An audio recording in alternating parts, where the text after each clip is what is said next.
Hello, everyone. We are live on YouTube today. I'm Dr. Ernesto Custodio. I'll be your host, and hopefully we'll get to interact.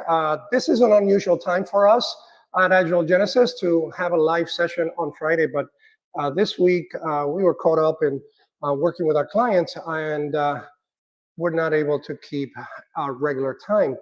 And we didn't want to skip it. We wanted to make sure that we came and offer some value, as we always try to do, so that you can improve how you are working together. And today we're going to talk about the habits of highly effective teams. If you are live, please let me know. I am keeping track of the different comments and the individuals that are coming on. If you comment, then I'll know that you're there, and I'd love to connect with you, so please let us know. And this is going to be a short session. We want to keep it light, so today's going to be fun and very light, so we can go ahead and continue on to our weekend from here. Hey, Nick, thanks. We got LL. Thanks, LL, for joining and for saying hello. Really appreciate it. Good seeing you there. And we are going to go into talking about what makes teams highly effective. I want to give credit to Scrumplop. That is a website, scrumplop.com, that records the different patterns, as we call them, in Agile and in Scrum. The Scrum patterns are things that teams have done over and over and have shown success in more than one organization. And these habits, these patterns, these practices that these teams have are a great way to augment your team practices in a way that improves how they're getting results. So I want to go into that. Of course, credit to Dr. Jeff Sutherland, who also published a book that has the Scrum patterns recorded in them, and those patterns are live. In other words, they're continuing to be added to the website and to the Agile community and so on. But what I am going to share today is not just about Scrum teams. I want to make that clear. I want to speak in a language that is universal to all teams, because these things really do apply to teams in any capacity and in different industries and using different methods of working. So we're going to talk about the things that teams should start to be more effective, what they should not be doing, and what they should continue to do it if you're already doing it. So, hey, Martha, thank you for the shout out. Really, really good to see you. And we're going to start with our first pattern, the pattern of small teams. Smaller teams simply perform better than larger teams. There are many factors that go into this, but what you want to remember is that you want a small team. Scrum recommends no more than 10 individuals on the team, period. If you need more than that, then just form 2 teams and you can have those teams collaborate.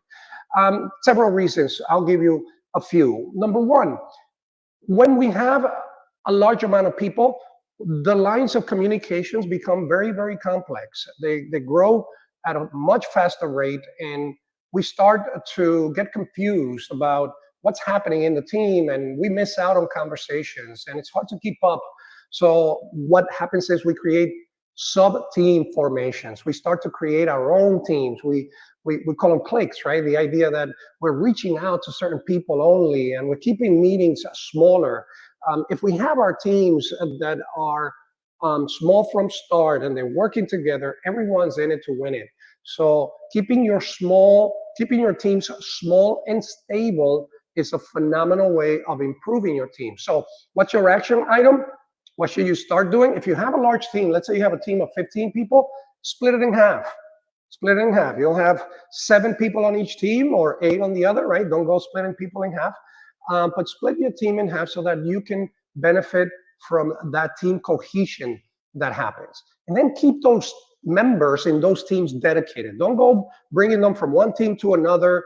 Have them work on that single team that they're on. And then you bring the work to that team. And you're going to see tremendous improvements from there. Don't have your staff in multiple teams. That is going to create context switching, which has shown to have a significant degradation in their productivity at a clip of 20% per additional teams that you add. In other words, I am 20% less efficient if you put me on 2 teams. I am 40% less efficient if you put me on 3 teams, and so on. You get the idea. And the last thing is keep those teams together. Don't go breaking them down after they delivered something on a project. The idea that if you are working on something and you achieved it, that team has now gone through their team formation stages. Those are forming, figuring out who's doing what, and that's the honeymoon stage. Then there's the storming, the orientation to what individuals are supposed to be doing, and it's a tense period. And then the norming, when we finally figure that out, and that could take some time depending on the team and the people dynamic. So you don't want to take your team down, dismantle it, and bring them back up and have them go through that all over again. Instead, bring the project, bring the work to your stable teams. So there you have it, stable teams. Tip number 1. That's a habit that will increase your team's performance. Keep them small, make sure that the members are dedicated, and have them work in long-term time horizon, meaning long projects together. Bring the work to the project, not the team members to the work.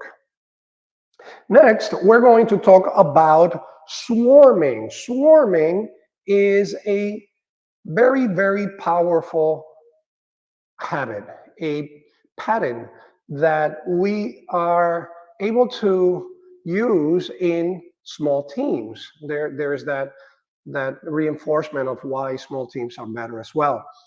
A swarming allows for teams to work on the one goal that is most important. Think of it as a sports team, right? We've all watched some kind of sport, and team-based sports, that is. When those individuals are focused on scoring, everyone is working together to make that happen. And sometimes that means that we are going to simply drop everything else so that we can focus on the objective. Reducing multitasking, it's a major, major productivity booster. Leaders, managers, encourage your team members to take on less at a time. We call that a work in progress limit, or a WIP limit in short. If you do nothing but establish a WIP limit for the amount of work that individuals are doing at one time in the team, you will automatically increase the focus of those individuals, and it will improve how they work together. By the way, it will also improve the quality of the product. The more things we multitask around, the more we actually make mistakes. So there's more error, there's more bugs, and there's more defects in there. And now we're getting into rework, which is a major productivity buster, right? In order for this to work, where, hey, if you're stuck on something and I'm in your team, I might be able to help. Just tell me what I can do. Might not be the expert. You're the expert on that particular item. But if I could test, if I could help you in any way, I'm going to increase the probability of us achieving that goal.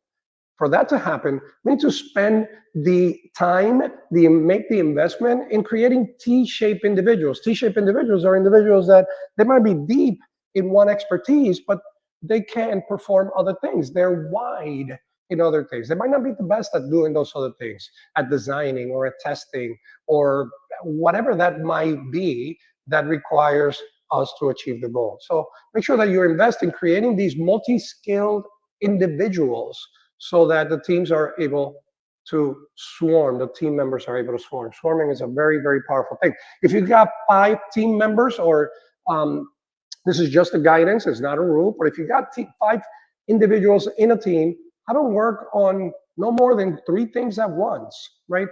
Maybe a WIP limit of 1 could be too constraining, because now we have to wait for something if we're working on one thing, and we could be taking on a second thing while we wait on that. That's a whole other topic for another day. Dependencies are a big productivity buster that we also want to eliminate, but they exist.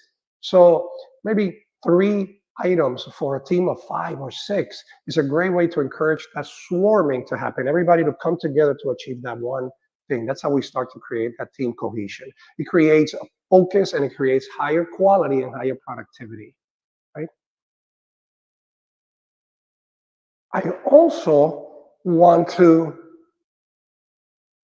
add one of my absolute must go to patterns or habits, and that is observing yesterday's weather. This is a big one. It might not feel intuitive. If you're not working in an Agile team, if you're not working in Scrum, this one might feel counterintuitive, but you can apply it, trust me.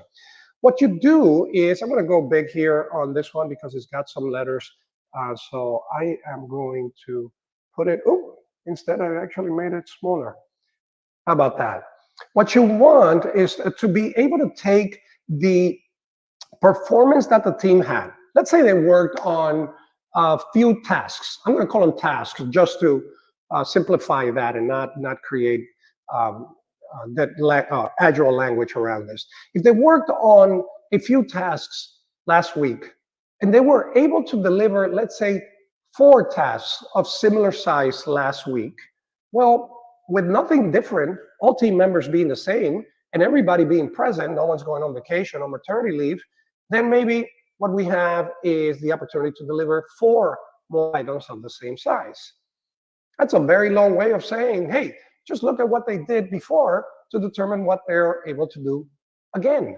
And we're using yesterday's weather. That's what we call it, right?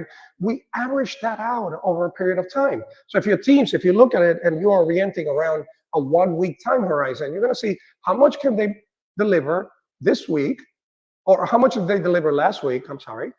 How much did they deliver the week before that? How much did they deliver the week before that? And we're just going to average those out. And it might give us a 5-item number or a 10-item number. The number's irrelevant, but that average is really what your team is able to deliver. Now that they know that, now that they know what they are able to deliver based on yesterday's weather, they can use that as a forecasting mechanism to commit to what they can deliver this week. This is capacity planning, using a term we use in Agile, velocity, right? What is the team's velocity? What is their average delivery rate that we can compare to how much capacity we have on the team, and understand that this week we're going to commit to delivering these few items. It's an absolute must in a team, right? So you're using the team's past performance to forecast their future. Now, here's the kicker. What you want is to make sure that the team understands that number and that they're using it for their planning purposes. If you are in a position of management or leadership, it is not for purposes of comparing how well the team did this week or not. We don't want that. That would be weaponizing velocity, and it has very adverse effects that we don't recommend, right? The minute the teams are being judged against their velocity, you're going to get faster velocity by having the teams essentially have higher estimates. And we can have a whole session on estimates and how we do that. I oversimplified it for this purposes, and we're using simply unit counts that are of the same size. But there's another way in which we can actually estimate the size of something so that we can use work items of varying size. That got very complicated very fast. You can see why that's a topic for another day. So hopefully that makes sense, right? That's the second pattern, the idea that we want stable teams is the first pattern, that we want teams to swarm is the second pattern. I'm all over the place here. We want teams to swarm is the second pattern. And we also talked about the idea that we want teams to observe yesterday's weather. But hey, it's Friday, so let's throw another one in there so that you can put this to work as soon as next week when you're back in the office, if you're already on weekend mode. The next one is the interrupt buffer. This is a pretty powerful one as well. I handpicked a few, as I said, the ones that are really going to make a big impact on your team. So in the interrupt buffer, it's really around the fact that, hey, if we were interrupted last week while we were doing our work because an emergency came in and we could not meet the goal that we were trying to meet because of that interruption, And if we were interrupted the week before with another emergency, and the week before that with another escalation that took time and made it difficult to achieve the goal, does that sound familiar? You might be relating to these, right? The idea that interruptions are the reality of where we are today. That's just things happen as a result, and sometimes we need to react. It might be a security patch. It might be something relating to a customer escalation. And what we want, yeah, so thank you for that. We've got a producer on the background and asked the question, what topic would you like to cover in future videos? We are all ears. We're constantly looking for the most relevant topics. So I'm going to make a pause there for engaging the audience as well. Thank you, Carlos. Are you facing any particular challenge and want us to address it? We would love to hear. This is a result of one of those conversations, and we decided to bring it to everyone because it would be beneficial. So please tell us if you have any particular topics. And above all, if you have any questions based on what I am covering right now, throw them in there. Throw some questions in there. That's what we do in live, because I would love to be able to help if I can. And if you have any comments, if you can relate to this, please chime in. Any comments, concerns, and questions that you have, let's put those on the chat. And also, of course, this will be recorded and placed on YouTube and other social media. So depending on where we are, the button might be in different places. Make sure you hit that subscribe button, and YouTube, it will be right beneath the video. So go ahead and subscribe if you haven't subscribed already. So back to the interrupt buffer. The interrupt buffer, it's a very, very powerful way of managing these interruptions that are going to happen, these emergencies, right? If we say, look, we're going to innovate, we're going to create something new, here's something that's going to go into our product, and we're working on doing that, and now a customer has a burning issue, and the support team has come to us, and they need us to work on that, what do? We can't be silent about that. It's a reality. We need the developers, if we're working on software, to take that on and get it resolved because it's urgent. So what we do is we create an interruption buffer based on our past rate of interruptions. The idea that if we take, let's say, one of those items out of the 5 items, and that's what we worked on, and it was of similar size, and we reserved that, knowing that if we had one interruption in the past sprints, I call them sprints, iteration, or time period, so you can use whichever term, that's nothing more than a period of time that we blocked off. And if we got one item already as an average, then let's make room for one in this one, right? And what that does is that it protects your goal, it protects your sprint goal, it protects the team goal, what they're committed to and are trying to achieve. So we keep that bracketed, but we still have room for things that are going to come in as an emergency, right? And there's one person, there's the product owner, who's responsible for deciding if that item is urgent enough to occupy the emergency buffer. By the way, we talked about this last week when we had our live session with Marcelo, and we were talking about doing it better with Kanban. Kanban has the express lane that works in a similar way. If you haven't seen that video, make sure you check that out. That was a very fun conversation with the wizard, Marcelo. So the interrupt buffer is about planning for interruption.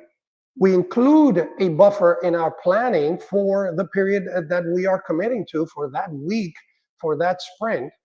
And we only use it for urgent work. That means that there must be some kind of triaging. Someone's making a decision that this is urgent enough to take on the buffer, right? Because we don't want buffer overflow. The buffer doesn't become a backdoor for everything and anything.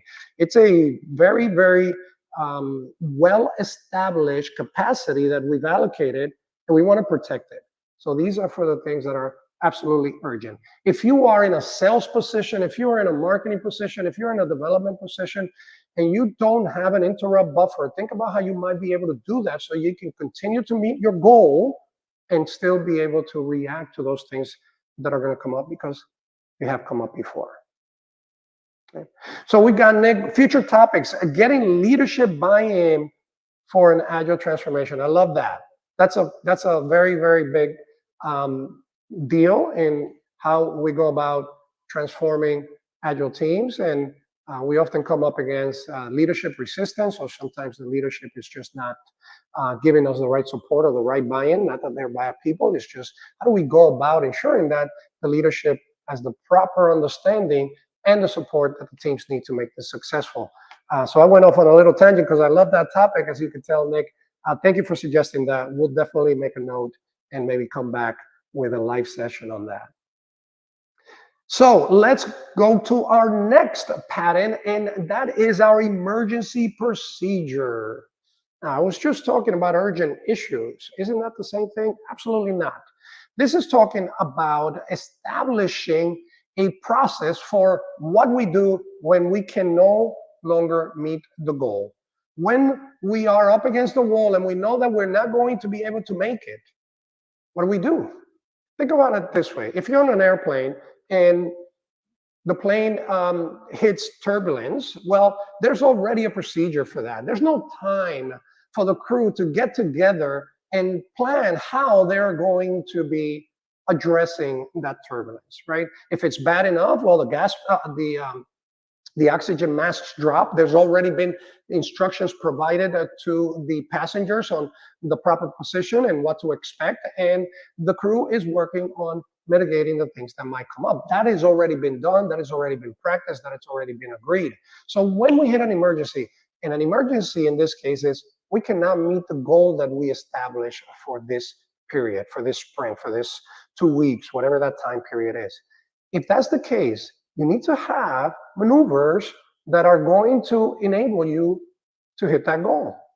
And some common ones, we provided some here. It's very common to see these in our emergency procedures, but you may choose your own. That's why the others have question marks, because it might be about what you decide to do. But right out the gate, what we want to do is to brainstorm. We get the whole crew together. We go into a war room format, and we look at what we can do to change the approach. How can we change the way we're going about it in a way that allows us to meet the goal, right? Sometimes we're in a football game and we got the play, everybody understands what they need to do. Next thing you know, in 2 seconds, the whole play is upside down because the other team did something completely unexpected. And now the teams, we don't just stop and call the whole thing off, right? The team members are going to go into their reactive mode, their emergency mode, to ensure that they still score or defend, depending on what position they're playing. The other one is reducing the scope. It's a usual go-to, right? Maybe we're not going to get this big, shiny thing that we were targeting because we had all of the elements, but then pieces were missing or something was discovered, and now we can reduce the size of what we're going to deliver, but we can still deliver something that is going to satisfy the customers and get us to the goal, right? So can we brainstorm doing it differently so that we can get there?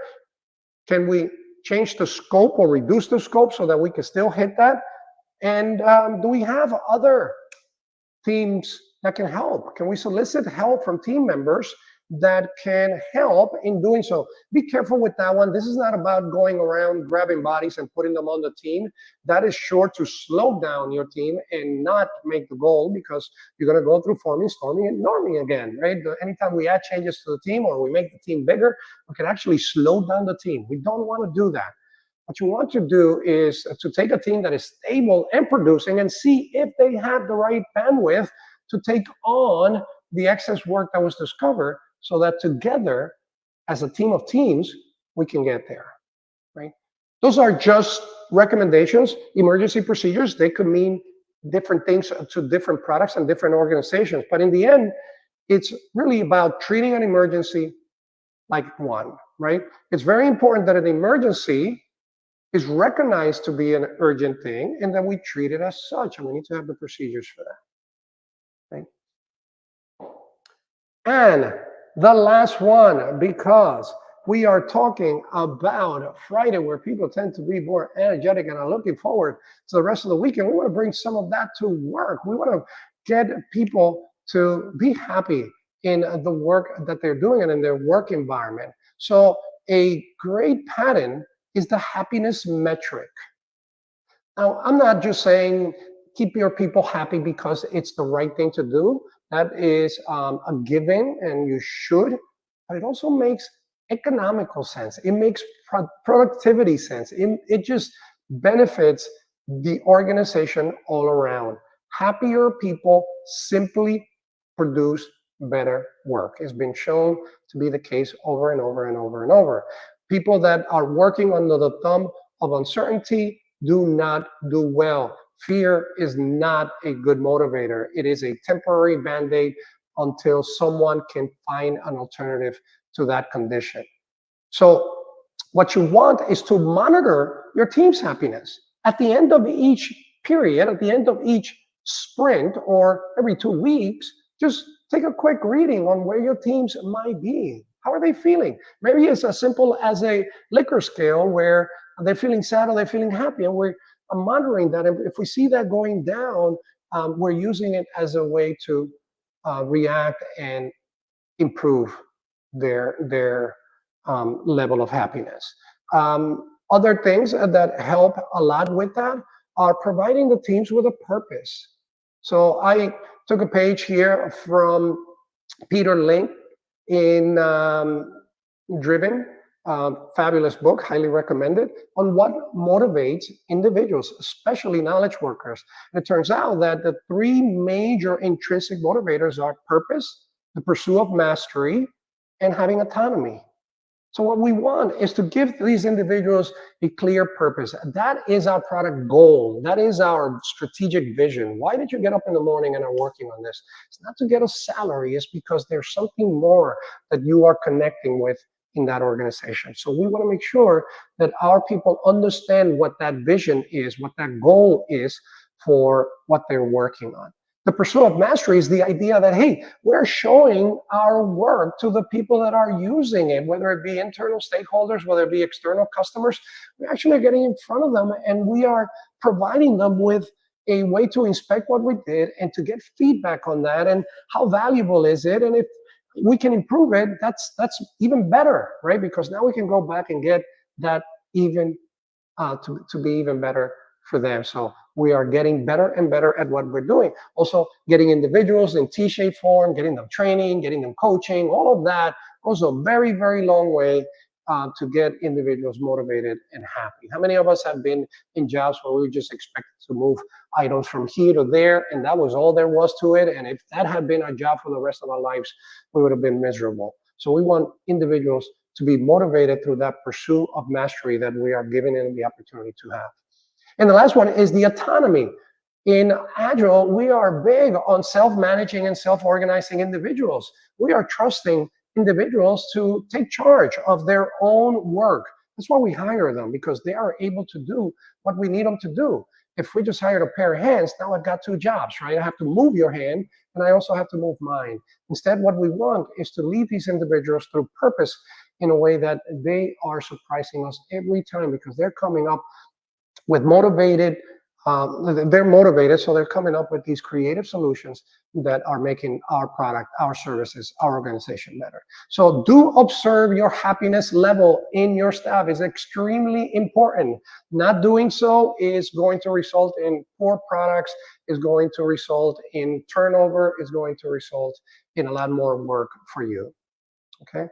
So I hope that was useful. We are 1 minute over our slotted time, but that's okay. We do this live so that we can flow with items and comments that come up. We wanted to make sure that we brought this to you before the end of the week, and it being Friday, I want to wish you a very, very fun and happy weekend. Thank you, everyone. We'll see you soon.